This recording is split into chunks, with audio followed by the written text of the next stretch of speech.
Muito bem. Rodrigo, o pessoal acho que está entrando aí, né? Antes da gente começar com o tema oficial, é só para colocar que é uma alegria estar conversando contigo aí nessa noite, né? As Obrigado. conversas contigo são sempre conversas muito produtivas e que a gente acaba, falo como aluno teu, já fui teu aluno em curso, então é sempre bom aprender contigo e trocar ideia assim de uma forma muito clara, né? Pessoal, a gente vai estar aqui hoje nessa proposta de trazer um pouco mais o tema sobre ombro, né? Eu vou pedir daqui a pouco, na sequência, para o Rodrigo se apresentar, para quem não conhece ele ainda, mas o Rodrigo participou conosco do congresso, o primeiro congresso online que nós fizemos agora durante a pandemia, e foi um sucesso. Então surgiu a ideia de convidar ele de novo, mais uma vez, e ele prontamente aí aceitou, né? A gente tem algumas palestras do Rodrigo, na verdade, uma palestra do Rodrigo gravada no nosso canal do YouTube lá, que foi um sucesso, falando sobre dor, né, na atividade física, aí teve mais de 12 mil visualizações, está lá no YouTube da BPRO Treinamento. E hoje a gente vai transcorrer um pouco mais aí. Então, o pessoal que está entrando, galera, puder, mais uma vez aí, compartilhar, mandar a live aí para os amigos, para os colegas fisioterapeutas, educadores físicos, porque o nosso público é o pessoal do movimento, né? Tanto profissionais de educação física, fisioterapeutas, pessoas que trabalham aí em clínicas, academias, clubes esportivos, enfim. A gente vai trabalhar aí com essa galera para poder esclarecer aí e ter a presença do Rodrigo conosco. Então, sem mais delongas, né? Uma boa noite a todos. Espero que a gente possa conversar um pouquinho mais aí a respeito sobre essa temática. Rodrigo, eu queria pedir assim que tu te apresentasse aí para a galera que não te conhece ainda, né? Falasse um pouco da tua trajetória para que daqui a pouco a gente possa transcorrer um pouco mais sobre o tema aí. Perfeito. Pessoal, eu sou o Rodrigo, eu sou fisioterapeuta, eu estou há 19 anos formado, me formei aqui pela Federal, em Santa Maria. Estou falando direto de Santa Maria, né, que está chovendo em Santa Maria. Eu trabalho basicamente hoje com pacientes na clínica, né, onde a gente tem um consultório dentro da clínica Cefas. A gente trabalha com 14 colegas, 14 fisioterapeutas. E basicamente o que eu acabo trabalhando são em situações de dor musculoesquelética, dor crônica, né? E pós-cirúrgicos, principalmente de lombar, de ombro e de joelho, tá? Basicamente seria isso aí. Muito bem, muito bem. Pessoal, me confirmem aí só se está tudo certo. Eu só fico na dúvida sempre a questão do som e do áudio, se está tudo legal, né? Se estão conseguindo visualizar bem. Né? Eu vejo que tem alguns amigos aí de Santa Maria, então também mandar um abraço para essa galera de Santa Maria e colocar aqui que eu estou representando uma parte da BPRO, como o Rodrigo falou. Né? Rodrigão, então a ideia hoje, né, e como o tema foi sugerido, a gente chegou num consenso aí que tu sugeriu, é falar sobre um pouquinho sobre o ombro sofredor durante a atividade física, né? E a gente sabe que nesse contexto no qual a gente está inserido, vou falar um pouquinho do contexto aqui da BPRO, que a gente tem os atendimentos junto à academia da BPRO, né, e eu vejo que muitos colegas trabalham aí também em academias, enfim, fisioterapeutas que recebem pacientes encaminhados por colegas, educadores físicos que vêm com queixa de ombro para a gente avaliar muitas vezes, né, e também às vezes tem que tomar a decisão se esse cara pode continuar na atividade física ou não pode continuar, se ele tem que fazer alguma adaptação aí no processo dele de treinamento, né, enfim. Eu queria ver contigo, assim, o que tu consegue trazer para a gente, principalmente aí daqui a pouco para essa primeira avaliação, quando o fisioterapeuta ou o educador físico está na área de treino e identifica que esse paciente, esse aluno dele tem alguma queixa, como é que a gente consegue diferenciar um pouco, assim, daquilo que realmente pode ser uma lesão macro, é uma coisa um pouco mais micro, de que forma a gente começa a desenvolver esse raciocínio clínico para trazer essa identificação e, a partir daí, começar a construir a nossa linha de pensamento? Perfeito, Matheus. Assim, ó, eu só fazer uma pergunta que o pessoal botou uma colocação que o meu vídeo está travando. Vocês querem que eu... Tu está me escutando bem, Matheus, ou estou travando Eu mesmo? tô, para mim aqui está super tranquilo, né? Vamos só Tá. ver se a conexão estiver ruim. Vamos só ver se alguém mais sinaliza ali. Eu vi que o Rodrigo aí de Santa Maria sinalizou para a gente que a conexão estava um pouco travada. Eu vejo que ele está lendo aqui para mim, então vamos aguardar um segundinho, acho que antes de responder, eu vou pedir para o pessoal aqui também dar uma olhada para mim. Se a conexão estiver ruim, Rodrigo, a coisa a gente encerra aquele Zoom ali e segue só pelo Instagram, tá? O que a gente está fazendo aqui, pessoal, a gente está organizando essa filmagem aí para poder também disponibilizar esse material depois para vocês em alta qualidade através dos canais do YouTube da BPRO. Então, se o pessoal puder nos ajudar aí, a imagem acho que está Tá. travando, Então, está um pouco ruim. Matheus, só me dá um minutinho que eu vou fazer assim, ó, que eu vou só trocar aqui, só me dá um minutinho, tá? Só um Pode pouquinho. ser, pode ser. Ok. Galera, a gente vai organizar então a imagem do Rodrigo, tá? Para que vocês possam perceber e avaliar aí, tá? Para a gente poder ter uma melhor qualidade de imagem. Eu acho que agora melhorou aí, show de bola.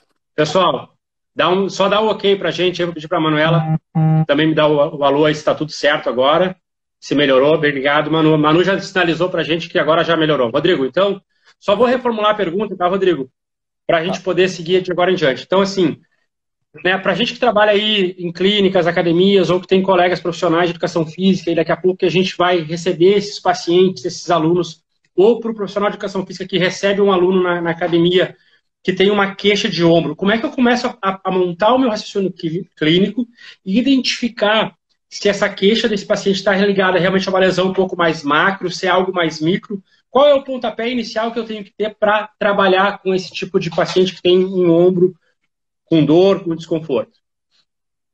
Perfeito. Então, assim, o que a gente tenta colocar bem claro para o paciente sempre assim? O paciente ou o aluno sempre ele acha que a lesão dele é macro. Ou seja, que ele veio, que foi um exercício tal que fez a lesão, que foi a barra, que foi o agachamento, que foi a borracha que o fisioterapeuta utilizou. Ele sempre lembra numa situação assim. Só que quando tu vai escutar a história dele, ele geralmente diz assim, não, no dia não me doeu, foi me doer uns dias depois. Então, a primeira coisa que a gente tem que entender é que quando ele não tem uma história, ele não tem um episódio, ele não sofreu uma queda, ele não lembra direito de quando ocorreu, essa situação vai ser micro. Ou seja, foi um somatório de eventos que levou a tal situação. Tá? Diferente do indivíduo que diz assim, ó, eu sofri uma queda do cavalo, eu sofri uma queda na barra, eu caí e na hora o meu ombro já começou a ter queixas. Né? Então, a gente tem que sempre entender que na visão do paciente, ele acha que é macro. Mas, quando a gente vai escutar, geralmente é micro, tá? Quando a gente pensa em situações macro, geralmente são situações onde a gente precisa de auxílio da medicina, onde a gente precisa de auxílio do ortopedista, né? E aí foge um pouco da nossa área do fisioterapeuta e do educador físico. Então, sempre entendendo que a gente tem que trabalhar em parceria, e trabalhar em parceria não é só trabalhar educador físico e físio, né? É pedir ajuda da medicina, principalmente nessa situação, tá? Bom, então isso na questão macro. Então, eu acabo atendendo algumas situações macro na clínica, né? O paciente ele procura direto o fisioterapeuta um pouco preocupado, e aí não adianta, eu tenho que pegar o telefone, ligar para o ortopedista e dizer, eu preciso da tua ajuda, né? E geralmente esse indivíduo acaba evoluindo para exames de imagem. Mais ou menos essa visão da questão macro. Em relação à questão micro, Matheus, eu acho que é super importante, a gente tem hoje em clínicas de fisioterapia e em academias, tranquilamente 90% dos indivíduos que sofrem de situações microtraumáticas, que é aquela situação onde o indivíduo não lembra do episódio, mas ele fala assim, olha, deve fazer um mês, talvez 45 dias, ele não lembra direito do episódio, né? E aí ele começa com um desconforto que vai se somando a uma situação mecânica ou não mecânica. Mas ele começa a repetir quadros de dor. Tá? Quando a gente pensa em situações micro, né, que seriam então somatório, a gente acaba trazendo para quem faz atividade física, né, algumas estruturas. A gente tem que ter cautela para falar de estruturas, porque senão o indivíduo ele sai dizendo para os colegas e para o professor que o tendão está arrebentado, né, que enfim, que a bursa rompeu e assim por diante. Então a gente sempre pensa que estruturas microtraumáticas ou que sofrem lesões microtraumáticas, que esse seria o termo correto, a principal delas são os tendões, as bursas, labrum, né, que seria uma fibrocartilagem na região do ombro, que ela também sofre muito em arremessadores, jogadores de tênis e lutadores de jiu-jitsu, por exemplo, mas elas acabam acontecendo em situações somatórias, né? Basicamente são essas estruturas. E finalizando essa primeira brincadeira, a gente tem lido, né, artigos científicos que têm trazido que os tendões por si só o tendão dificilmente geraria sintomas nesse ombro. Tá? Ou seja, ele acaba trabalhando em conjunto com uma bursa irritada, com uma cápsula irritada, né? Em algumas situações com tensões miofasciais envolvidas. Ou seja, dificilmente a gente vai ter queixas no ombro dizendo que a culpa é só do tendão. Isso é uma coisa que até uns 5 ou 6 anos não se falava, né? Você olhava o exame da imagem e você culpava, se apontava a queixa para esse tendão. Então, basicamente é isso que eu trabalho na clínica, essas duas visões, né? Perfeito. Isso é muito interessante, como tu colocou, né? Só para contribuir, porque são caminhos diferentes, né? Como tu falou, numa lesão mais macro, eu vou precisar de outros profissionais para analisar, né? Então eu preciso muitas vezes que a gente acaba se tornando, eu vejo muito na nossa rotina, para quem trabalha dentro de uma academia, por exemplo, muitas vezes tu acaba sendo um profissional de primeira escolha, né? Porque daqui a pouco o cara machucou o ombro no final de semana, ou ele vai chegar primeiro em ti, né, no fisioterapeuta ou no educador físico, e às vezes ele vai conversar primeiro contigo antes de conversar com o médico, porque na segunda-feira ele veio treinar e tá com aquela queixa. Então, o profissional que vai estar ali, que acaba sendo daí esse profissional de primeiro contato, ele vai ter que também entender se ele precisa identificar que preciso de ajuda de outros profissionais para daqui a pouco assumir uma conduta ou não.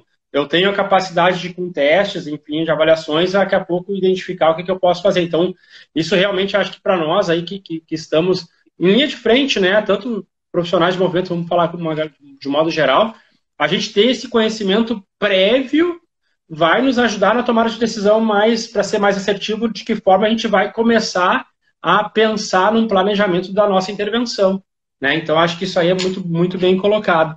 E eu acho que tu colocou já, Rodrigo, uma coisa muito interessante ali, que tu falou de outras estruturas envolvidas no ombro, né? E daí eu abordo contigo aqui já, trazendo um pouco mais, a gente pode entender, hoje em dia a gente tem essa subclassificação das lesões do ombro, né? Conforme o comportamento, assim. Que a gente tem a questão ali do rígido, quando é uma questão mais tendínea, quando é uma questão mais envolvendo estabilidade, que é uma coisa que tu fala muito bem, assim, já tive a oportunidade de ver falando sobre esses subgrupos. E como que eu queria ver contigo, assim, como é que a gente pode também, qual é o peso dessa classificação em subgrupos, o que que isso facilita, e daqui a pouco também transcorrer um pouquinho assim, a partir do momento que eu identifiquei um subgrupo, para que lado eu vou? O que que eu posso fazer? O que que a literatura me traz de atual para mim saber, a partir da classificação em subgrupos, como também começar a desenvolver esse raciocínio clínico que já começou nessa entrevista inicial, nessa anamnese inicial aí com o meu paciente. Beleza. Assim, Matheus, na verdade, essa classificação, quando a gente usa o termo rígido, a gente usa o termo tendíneo, a gente usa o termo instável, ela é uma classificação utilizada pela Sociedade Internacional, né, principalmente a de ortopedia, mas ela tem como objetivo, na verdade, afastar um pouco a questão patológica. Então, a gente sempre tem que respeitar que existe o diagnóstico médico, e quando o cara fala que o tendão está parcialmente rompido, eu não vou duvidar disso, entendeu? Está parcialmente rompido, está parcialmente rompido. É diferente de ter dor, é diferente de ter uma disfunção, e é diferente do indivíduo perder performance. Então, a gente está acostumado a ver indivíduos que têm exames ruins e clínicas boas, né? Então, a ideia de tentar utilizar esse termo rígido é para tentar sair um pouquinho do diagnóstico específico patológico e tentar entender um grau de irritabilidade desse ombro. Ou seja, é um indivíduo que tem dor na movimentação ativa ou é um indivíduo que tem dor na movimentação passiva também. Então, imagine só um indivíduo que diz assim, não, eu consigo movimentar o meu ombro, tu me ajudando, né, ou pegando com a outra mão, eu consigo movimentar. Essa é a movimentação passiva. Agora, imagine se esse indivíduo não consegue fazer nem no passivo. Ou seja, ele não consegue fazer sozinho e nem com o auxílio de alguém. Então, isso mostra um alto grau de irritabilidade, né? E geralmente a gente vê esse alto grau de irritabilidade nas questões de rigidez. Lembrando que a rigidez, ela tem, entre parênteses, um grande sinônimo, né? Que é uma patologia que é extremamente difícil de tratar, que é a capsulite adesiva, que é chamada de ombro congelado, e que ela tem várias fases, e muitas vezes a gente vai ter dificuldade de enxergar esse indivíduo com o ombro rígido, que seria uma disfunção, né, visual. Esse indivíduo, na primeira fase, ele se apresenta à clínica, ou às vezes à academia, dizendo, não, eu movimento o ombro ainda, mas eu tenho tido dor parado, eu tenho tido dor noturna. Então, por isso que é traiçoeira essa classificação, principalmente na primeira fase. De novo, mais uma vez falando que são várias fases. Então, isso seria o ombro rígido, né? O ombro rígido de baixo grau de irritabilidade, indo até um altíssimo grau de irritabilidade, que é um indivíduo que não consegue nem tirar a própria roupa, não consegue lavar a axila, não consegue dormir, né? Então, aí ele entraria numa questão de rigidez. Quais são os critérios que a gente utiliza para colocar ele dentro desse quadro de rigidez? Geralmente são 3, né? Que é perda da rotação interna, ou seja, ele tem dificuldades de amarrar o sutiã, se for o caso da mulher, né? Ela não consegue amarrar o sutiã, consegue amarrar pelas costas. Extrema dificuldade da rotação externa passiva, ou seja, quando alguém vai pegar o membro, né, superior e vai tentar rodar externo esse ombro, ele reclama, ele chora, né? E dor noturna. Então, isso na anamnese, numa conversa tranquila, tu já consegue muitas vezes te aproximar dessa situação, desse diagnóstico funcional, né, não patológico, diagnóstico funcional de uma certa rigidez, tá?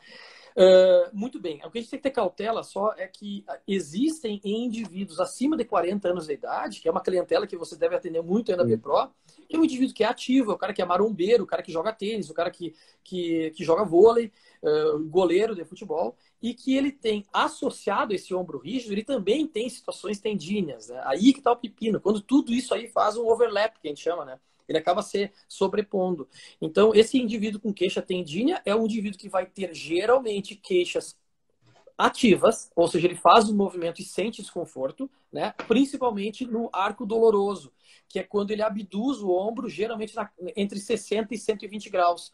Então, seria um movimento mais ou menos nesse ângulo aqui, ele teria dor. Então, a gente já poderia pensar que ele também tem queixas tendíneas, né?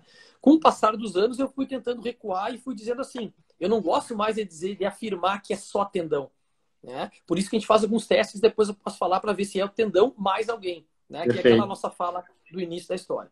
E finalizando, o ombro instável. Esse ombro instável é um ombro difícil de manejo, principalmente as instabilidades posteriores, que a gente chama, né? Porque esse ombro é o cara que tem histórico de instabilidade, de macrotrauma. É um indivíduo que fala, olha, eu caí e senti que o meu ombro deslocou, ele saiu do lugar, né? Então aí, esse, para mim, é o ombro que mais a gente precisa de ajuda da medicina, né? O ombro tendíneo também, mas em princípio, esse da instabilidade a gente precisa de ajuda, principalmente se o indivíduo tiver abaixo de 25 anos de idade, que é uma clientela que você deve atender bastante aí na academia também.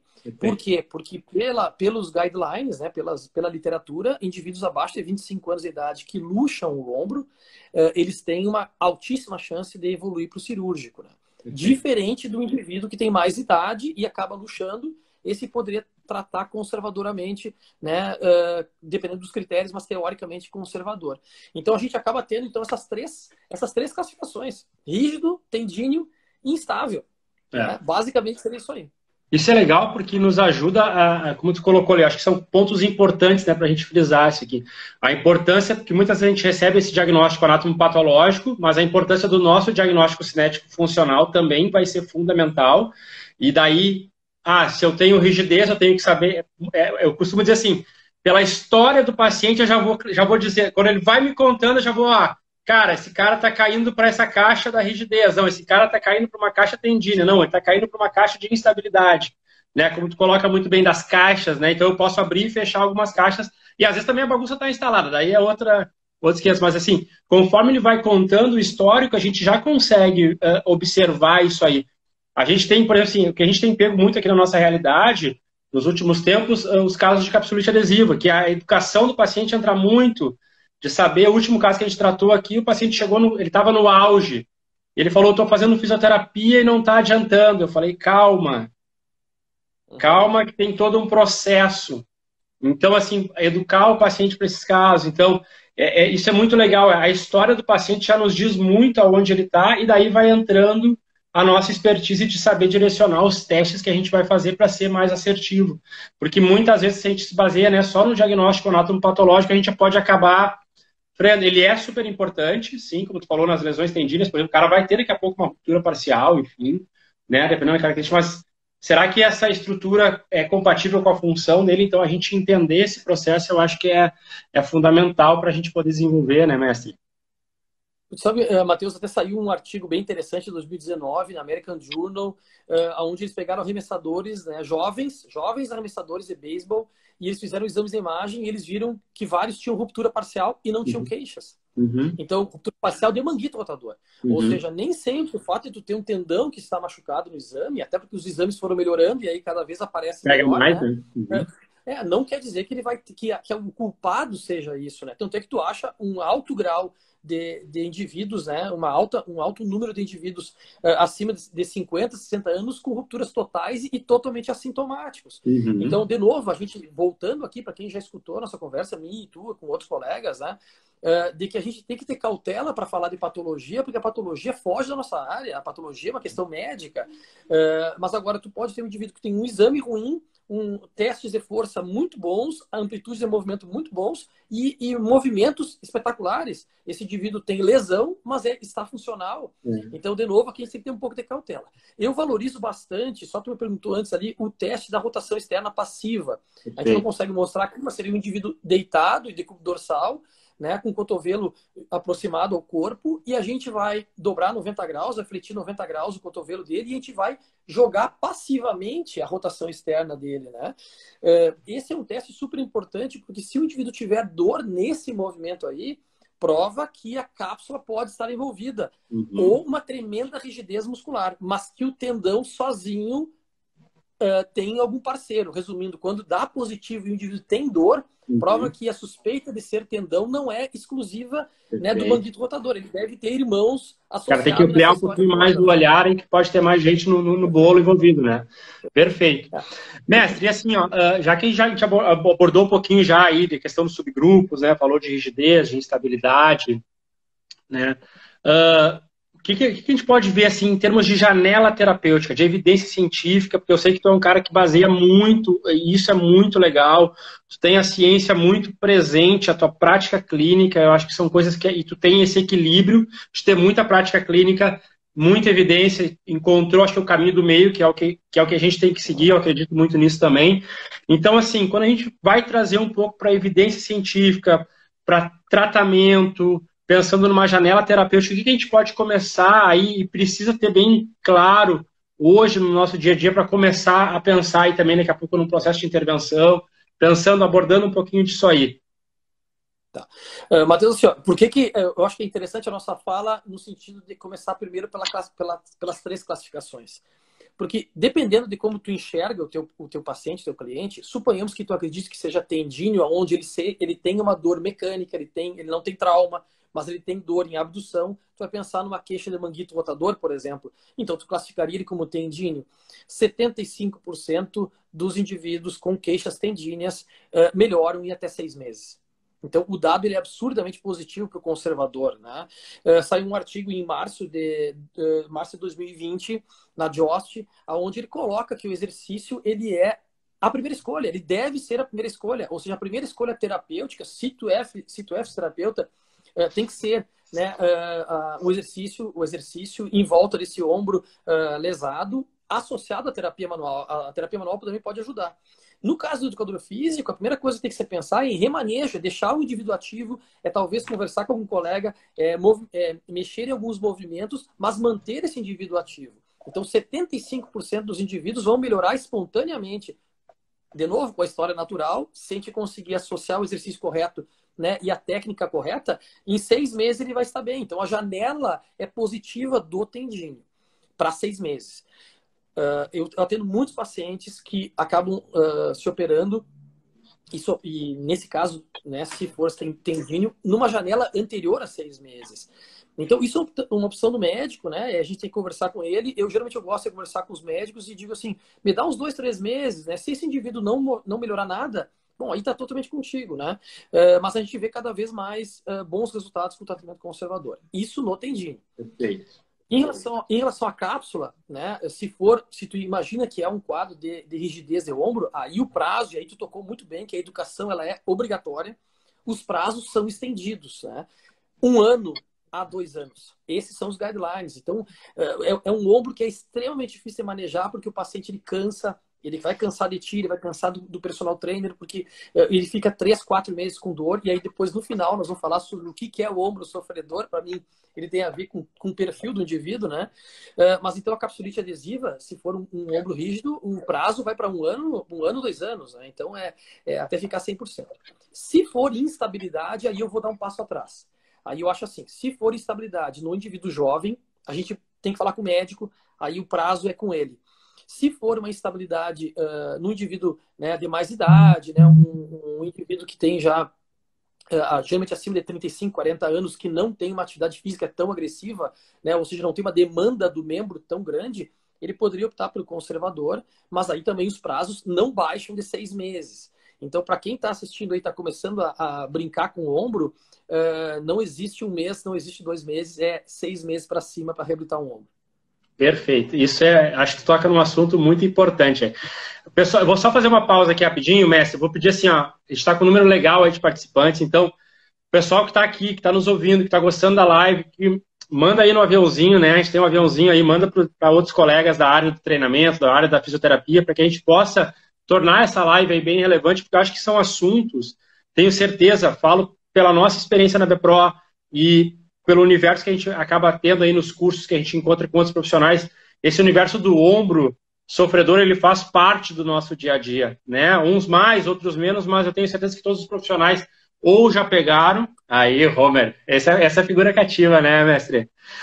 Ou já pegaram, ou vão pegar em algum momento um ombro com queixa de dor ou queixa de desconforto, e a gente começa a perceber a importância desse conhecimento de coisas como a gente está discutindo hoje aqui, que são a porta de entrada para a gente começar a ter segurança na nossa terapêutica, para começar a entender esse processo e, a partir daí, ser assertivo naquilo que a gente vai fazer. Então, encaminha para demais colegas para que a gente possa ter aí sucesso nessa live, tá, galera? Muito obrigado. Mestre, e assim, ó, tu abordou uma coisa que é muito interessante aí, né, e colocou assim, falou assim, no final ali, pegando a tua frase final, tu disse assim, para quem trabalha com ombro, pelo menos tem que ter uma janela aí de 6 meses, então a gente tem que ter calma e classe quando for trabalhar com esse tipo de paciente, porque vai ter o cara que vai ter dor, que vai ter o desconforto, que a gente vai ter que educar ele, entender como é que funciona esse processo, seja ele tendíneo, seja ele rígido, seja ele instabilidade, se for um paciente jovem ou alguém de mais meia idade, enfim. E daí a gente começa, acho que um dos grandes desafios que a gente tem no dia a dia, na clínica, na academia, enfim, é começar a entender o perfil também dos pacientes, de quem está sofrendo com esse ombro, né? Porque a gente encontra diferentes perfis de clientes, de pacientes, muitas vezes, frente a uma queixa de dor, se eu não tenho segurança, eu sou capaz de, como profissional, frear o que eu estou fazendo, ou, putz, o cara está com dor, estou fazendo tudo errado, vou mudar minha terapêutica, enfim, e às vezes o caminho não é por aí. Então, como é que a gente consegue entender esse perfil? Eu vejo muitas vezes aqui também no nosso dia a dia, né? O cara está com dor, vou tirar. Não, às vezes eu preciso fazer um manejo de carga, eu preciso adaptar algumas coisas, o caminho é por aqui. Como é que eu consigo traçar esse perfil, né, do meu paciente? Porque muitas vezes o negócio vai ser negociar com ele, vai ser um namoro ali, é um negócio, eu vou ter que explicar para ele como é que funciona, para mim saber traçar o perfil, para que eu possa identificar, para que eu possa entender realmente quando ele tem uma dor que sim, está levando a um sofrimento. Como é que tu faz isso na tua prática clínica aí, com a tua experiência? Como é que tu identifica esse conjunto? E como é que tu lida com esse desafio, que é algo bem desafiador, eu tenho certeza para mim, no dia a dia, e para os demais colegas também deve ser. Então é legal a gente trocar essa ideia a respeito disso aí. Mestre, assim, ó, eu acho que a primeira coisa que a gente tem que tentar entender é ver a própria carreira. Quando a gente é jovem, e deve ter alguns jovens, né, ou estudantes ou recém se formaram, o indivíduo ele joga para a torcida, ele precisa que o paciente confirme que ele está melhorando para dizer que eu estou no caminho certo. Tá? Isso eu tenho certeza que ocorre tanto com educadores físicos quanto com fisioterapeutas. Com o passar dos anos, tu começa a perceber que não funciona, que às vezes tu te esforça um monte e o indivíduo não tem uma resposta boa. Por isso que tu tem que estar embasado em ciência. Tu tem que ir lá no artigo e ler e dizer assim, cara, ele não depende de mim. Ele mostrou que a janela é longa, deu um ano, então eu tenho que recuar, eu tenho que ter calma, que a gente falou, e dar um passo atrás. Eu gosto muito de trabalhar com perfil de paciente. São coisas que estão começando a aparecer na nossa área. Mas aí realmente a gente chega exatamente no tema da brincadeira, que é falar sobre sofrimento. Quando a gente fala em dor, a gente tem visto que tem indivíduos que toleram muito bem a dor, que dizem, não, tu me falou, meu ombro tá irritado, fiz o exame, tem lesão, mas eu tolero os movimentos que tu me pede. Então, é um indivíduo que prefere se manter ativo, tem uma certa resiliência à dor e é extremamente confortável de tu trabalhar com ele, porque ele vai ter um bom resultado conforme o que tu vai fazendo com ele. Né? Eu tenho certeza que tu deve ter alguns pacientes assim. Sim. E deve ter alunos, né, na academia também que fazem isso. Então, é aquele indivíduo que tem a lesão, sabe da lesão, mas isso não, eu enfrento, vamos lá, tu me falou que eu não vou arrebentar a estrutura fazendo isso, e vamos que vamos. Então, esse é o perfil do paciente, do cliente ideal. Mas, na maior parte das vezes, as clínicas não têm isso aí. Tu vai ter aquele indivíduo que está há anos querendo começar a atividade física, que nem dieta, né? Na segunda eu vou começar.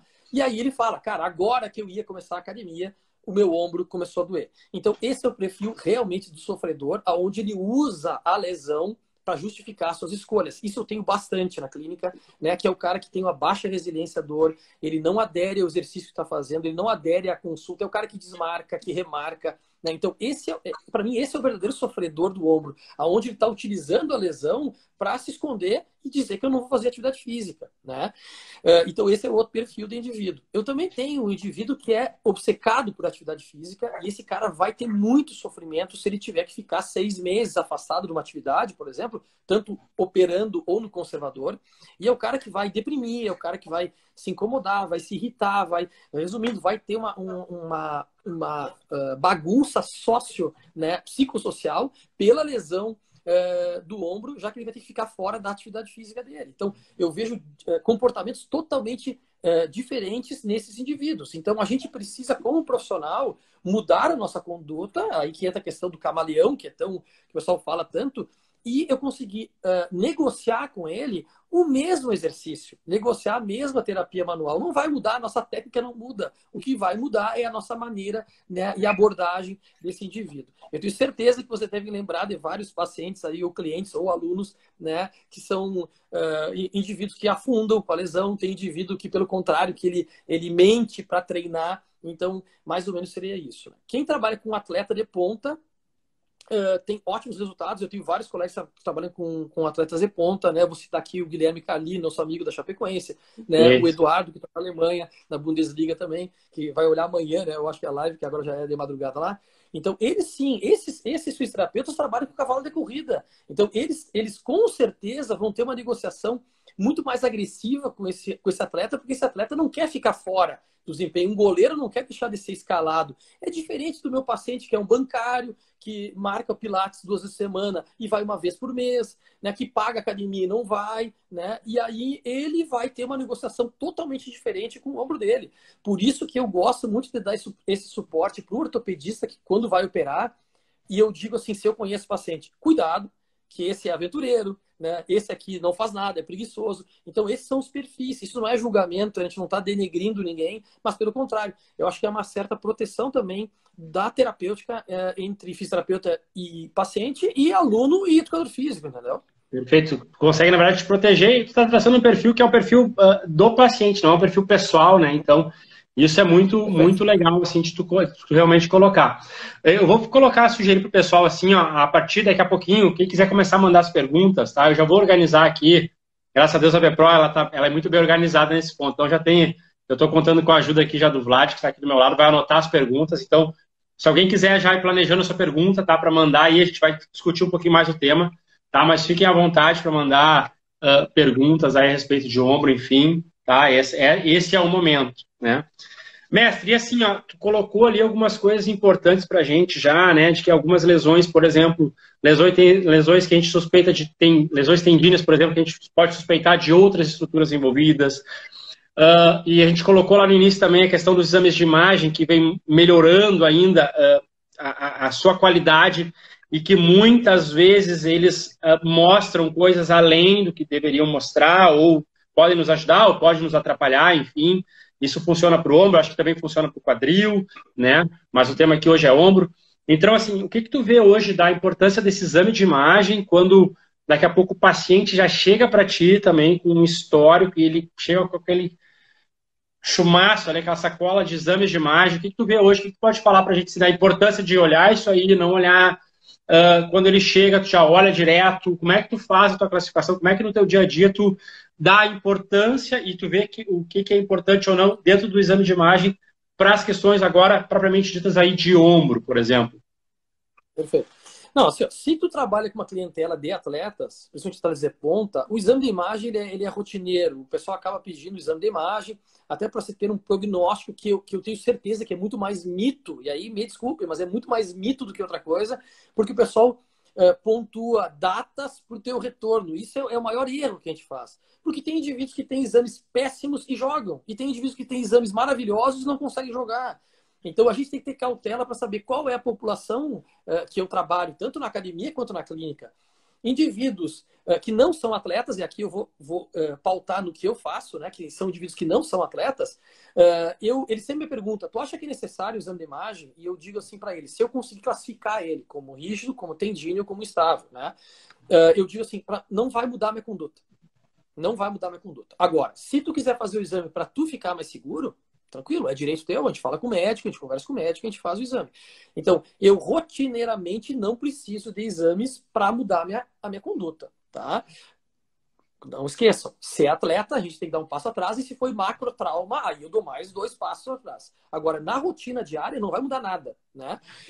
Agora, pelo perfil do paciente, principalmente o paciente medroso, aquele paciente que tem medo de tudo, que catastrofiza, né, que tu percebe isso na avaliação, esse indivíduo ele quer o exame.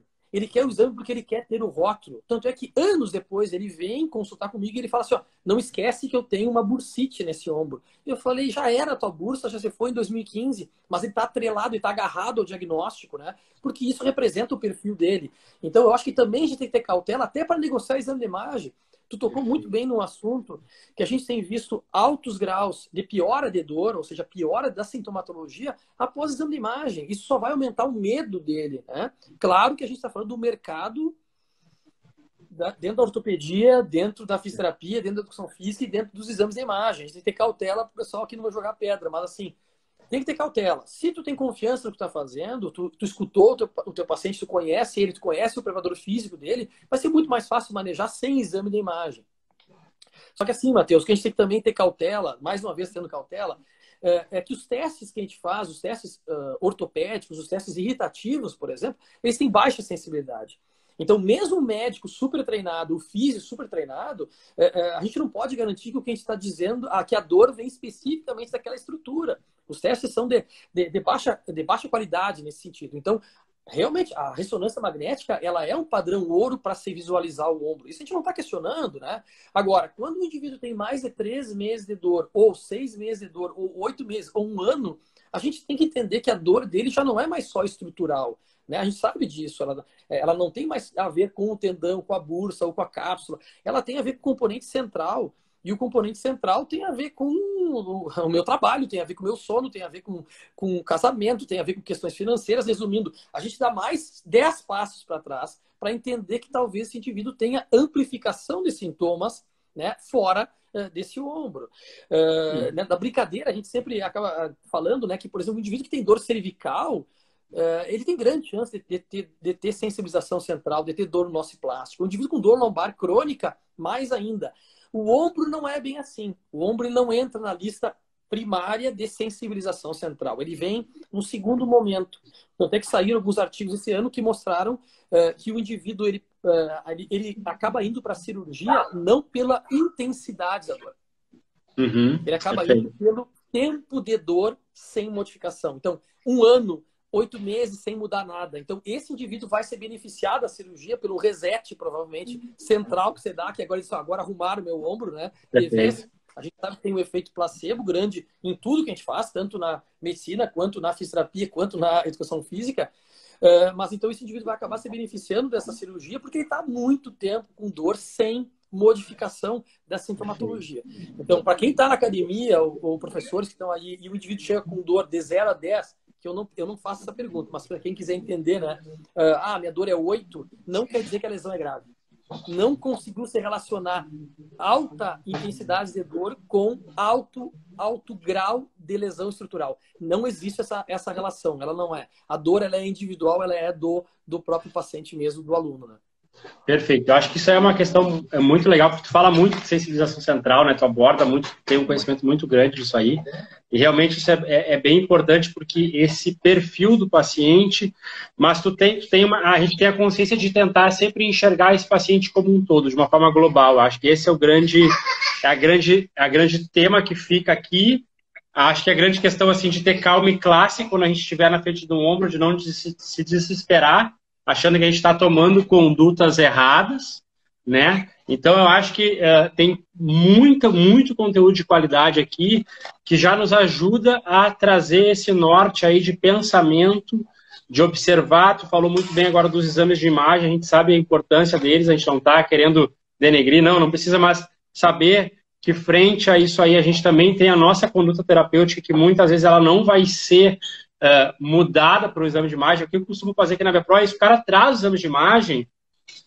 Quando o paciente chega com uma sacola de exames, eu falo para ele, eu já vou dar uma olhada. E eu costumo fazer, eu faço todos os testes que eu preciso fazer, tudo que eu preciso traçar. E no final eu dou uma olhada, porque às vezes se tu não olhar é pior, o cara vai dizer, porra, mas eu fui lá no Matheus, o cara nem olhou os exames. Então, a gente administra, mas eles não vão mudar, né, a nossa conduta. Mas tu vai olhar em consideração do cara que trouxe, tu já sabe que o perfil dele, se tu não olhar, o cara já vai dizer, esse fisioterapeuta nem olhou pro meu exame de imagem, acho que a coisa não vai dar certo. Já começa o relacionamento, começa meio torto, né? Então, assim, o que eu quero colocar para as pessoas aqui, mestre? Agora a gente tem mais um tempinho aí, e antes a gente está partindo já para a parte final aqui, estou dando uma controlada no tempo. Se alguém quiser mandar alguma pergunta, tá? Eu vi que tem uma galera aí, porra de Santa Maria, a Grazi, o Rodrigo, né? O pessoal que a gente conhece aí, que conhece já o teu trabalho, né? Fazer aqui de novo, ó, a gente vai procurar deixar essa live salva, sim, tá? Porque acho que é um conteúdo de bastante relevância.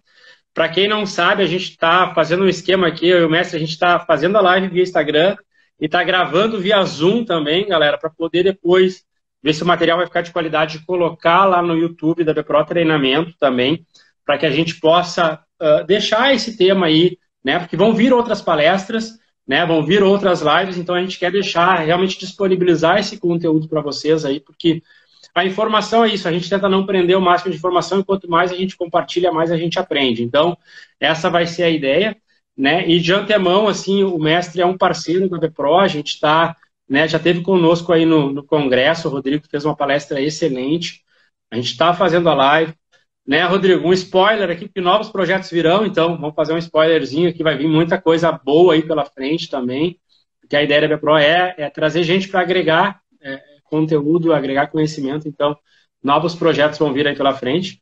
Então, o pessoal que quiser mandar aí alguma questão de pergunta, tá? Fica à vontade. Rodrigo, assim, para essa parte final, se a gente tivesse que deixar uma dica aí, então, que não existe uma dica de ouro, né? Mas pensando nos colegas que daqui a pouco amanhã vão estar lá na sua academia ou no seu consultório e que vão receber um aluno, um próximo paciente aí com uma queixa de dor no ombro, com esse ombro sofredor, né? A gente teve o Pablo que estava aí, nosso parceiro aí de Santa Maria, que tem um ombro sofredor, segundo eu encontro com ele, ele sempre, tem dor no ombro, joga tênis, né? Jogou tênis a vida inteira. Então, assim, para quem a gente vai receber esse tipo de perfil, se a gente tivesse que deixar uma dica aí, uma forma de começar a caminhar dentro desse processo aí, como sendo um profissional de primeira escolha, fazendo um resumo do que a gente apresentou até aqui, dos temas que tu já falou, o que seria essa dica de ouro aí, na tua opinião? Eu acho que a primeira coisa que a gente tem que fazer é tentar capacitar e ajudar os colegas, com o passar dos anos, né, a dar um passo atrás quando o paciente vem negociar dor. Eu sempre digo assim, qual a tua expectativa na fisioterapia? A expectativa ela tem muito peso na melhora do paciente. Vou dar um exemplo. O paciente vem com dor há muito tempo, há 1 ano, 8 meses, sei lá, ou 1 ano e meio, e ele chega na fisioterapia e ele diz, eu quero melhorar da minha dor. Mas a dor é dele, é todo um processo central que está bagunçado com essa dor e a estrutura também está bagunçada porque já mostrou no exame de imagem. Então a gente tem que ter cautela quando a gente fala, quando a gente vai analisar a expectativa do indivíduo. Lembrando que o fisioterapeuta, aí eu estou falando para os colegas, né? Ele é o profissional onde todos os médicos, enfim, os outros colegas também mandam, os outros parceiros mandam para quando você tem dor. E nós somos profissionais que nós não temos bons treinamentos em dor, a gente não domina a dor como a gente acha. A gente tem grandes lacunas, extremas dificuldades. Então, quando o indivíduo tem dor, tem que dar um passo atrás. Entender expectativa. Então, qual é a frase que eu digo para os colegas? Eu vou tentar, através de exercícios, de programa de exercício, de programa de mobilização, de programa de movimento, eu vou tentar te ajudar a criar resiliência à tua dor. Né? E isso pode demorar 1 mês, 2 meses, 10 anos. Né? Isso é número 1. Indivíduos que querem performance é a mesma coisa na atividade física, né? O cara chega na academia, faz 10 anos que ele está parado e ele quer voltar a competir em alto nível. Eu tenho certeza que o personal trainer que entrar nessa jogada do cliente vai perder o cara, porque tu não vai conseguir trabalhar tão rápido ele. Então, de novo, qual é a tua expectativa? Minha expectativa é ficar sem dor. Eu sempre digo, ficar sem dor não é o meu objetivo. O meu objetivo é ter colocado numa zona verde. Zona verde é dor 0, 1, 2 e 3. É onde o indivíduo consegue, né, mais ou menos manejar, fazer atividade física, dormir com conforto, né, e quebrar um pouco os mitos acerca da estrutura dele. Tá? Mais ou menos seria isso aí em relação ao que eu falo da expectativa. Né? Deixa eu te fazer uma pergunta aqui, veio do Rafa, aqui lá de Londrina, tá? Deixa eu colocar aqui, só puxar ela aqui, que tem a ver aí com essa questão. Pacientes com síndrome de desfiladeiro torácico, mestre, existem movimentos específicos e ou movimentos que pela sintomatologia a gente consegue identificar? Eu acho que ele está querendo saber se tem algum movimento que possa diagnosticar aí realmente a síndrome de desfiladeiro torácico ou não. Agradecer a pergunta primeiro, né? Assim, ó, como é que a gente vê isso? Como é que eu vejo isso hoje? Se o indivíduo tem, na verdade, uma parestesia, um formigamento na mão associado a algum movimento ou não, eu não dou nem bola para qual é o diagnóstico dele específico médico. Se é um túnio do carpo, se é um desfiladeiro torácico, se é um... Né, enfim, se é alguma neurite do membro superior. Eu coloco ele dentro da dor neuropática. Dor neuropática ali de novo, é um passo atrás em relação à sintomatologia dele, mas que mostra que ele tem graus de sensibilização do membro e central, aonde a gente não tem guidelines, a gente não tem bons artigos que guiem a terapêutica para esses indivíduos. Então, o que eu penso, o que me faz pensar em dor neuropática, né? Tentando responder a pergunta do colega, é toda vez que o indivíduo tiver uma dor longa no membro, né? Ou uma queixa, né, de parestesia, ou de queimação, ou de falta de sensibilidade nesse membro. No desfiladeiro torácico existem testes, né? Não são 100%, mas são testes principalmente onde o indivíduo vai levantar a mão, né, para estender uma toalha, ou ele fica na posição de assalto, que a gente brinca, né, e ele começa a sentir as mãos pesadas ou com alteração de coloração, né, tu percebe isso, ou quando o membro vai para trás, né, quando tu hiperestende o ombro, né, principalmente uma questão de peitoral, e ele acaba tendo uma queixa irradiada. Lembrando, então, mais uma vez, que eu coloco no mesmo guarda-chuva. Para mim, tanto faz se é na mão, se é no membro superior inteiro, né? E assim por diante. A gente só tem que ter uma cautela na dor neuropática, que são as síndromes compressivas, né? Quando o indivíduo tem uma alteração visual de uma escápula, por exemplo, por um nervo torácico patológico, né? Ou, enfim, algumas outras situações de compressão. Aí a gente precisa realmente da ajuda urgente dos neurologistas, né? Perfeito. Tem uma outra pergunta aqui, eu vou olhar para o lado, porque eu acho que o Vlad já facilitou para mim daqui, da Elisa Hoffman. Na verdade, assim, dor crônica, tá? No final da amplitude de movimento pós uma cirurgia tardia, onde foi colocado âncoras, tá? No ombro. O que vocês fazem? Na verdade, a pergunta... Assim, eu entendo que seria uma dor que o indivíduo não conseguiu, o colega, né, no caso, e o indivíduo, né, o paciente não conseguiram limpar toda a dor no final do movimento. Isso. Eu não chamo de dor crônica, né? Dor crônica, só para a gente saber, é que dor crônica é toda e qualquer dor por mais de 3 meses. Então, passou 90 dias, já é dor crônica. Então, eu chamo esse tipo de dor residual ao final da amplitude.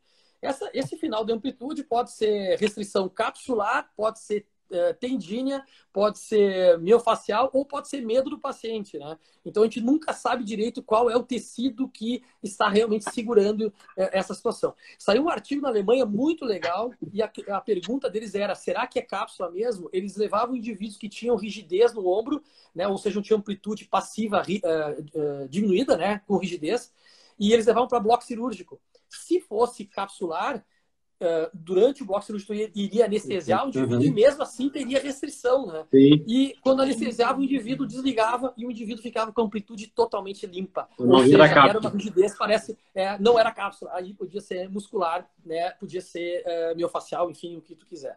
Então, respondendo para a colega, eu acredito que pode ser qualquer um dos tecidos, mas eu também entendo que com o passar do tempo e o estímulo e tu criando resiliência da dor e no final do movimento vai soltar esse ombro aí. Perfeito, muito bem.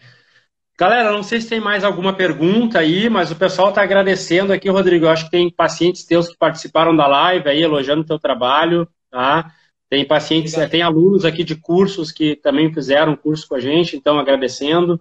Cara, e acho que eu costumo dizer que para nós, assim, essa oportunidade de dividir, de trocar ideia com os colegas é a melhor forma da gente continuar aprendendo. Então, né, como eu falei lá no início, das vezes que eu tive a oportunidade de estar sentado junto contigo e te ouvindo como aluno, aprendi muito. A gente aprende um com o outro e entre tentativas e acertos, com muito estudo, a nossa ideia é sempre conseguir aprimorar. Eu queria te deixar, a gente está partindo aqui para a parte final já, Antes de te passar a palavra final, eu quero mais uma vez te agradecer.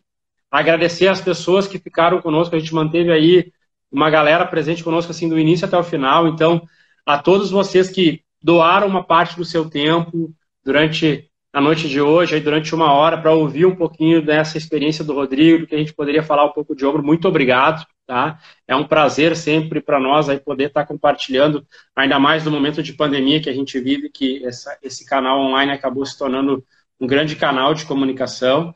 Rodrigo, muito obrigado mais uma vez, em meu nome, em nome de toda a equipe da BPRO Fisioterapia, da BPRO Treinamento. Nós somos uma empresa única aqui, a BPRO Treinamento, que tem esse braço da fisioterapia.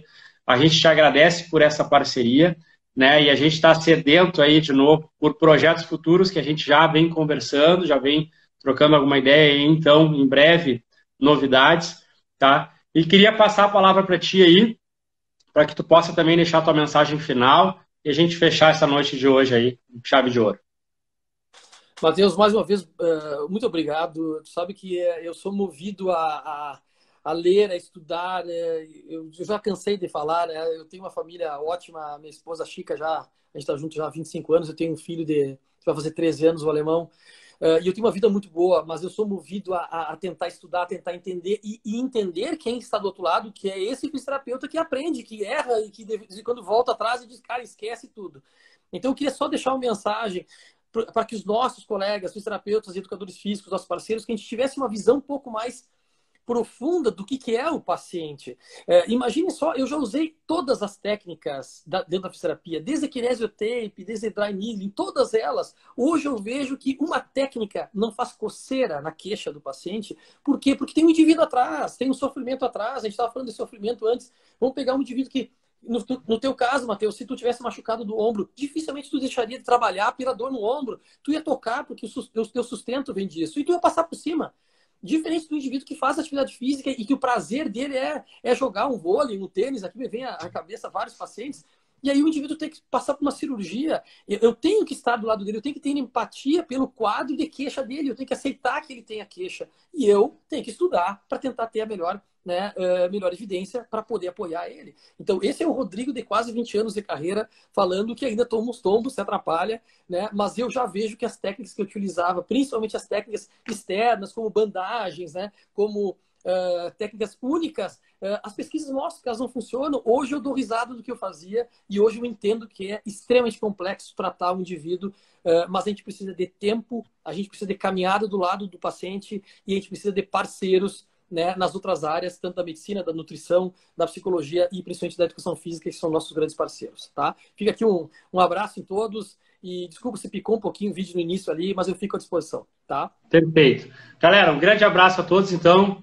Tá, Rodrigo, até uma próxima e nos vemos em breve aí. Galera, obrigado. Valeu. Valeu.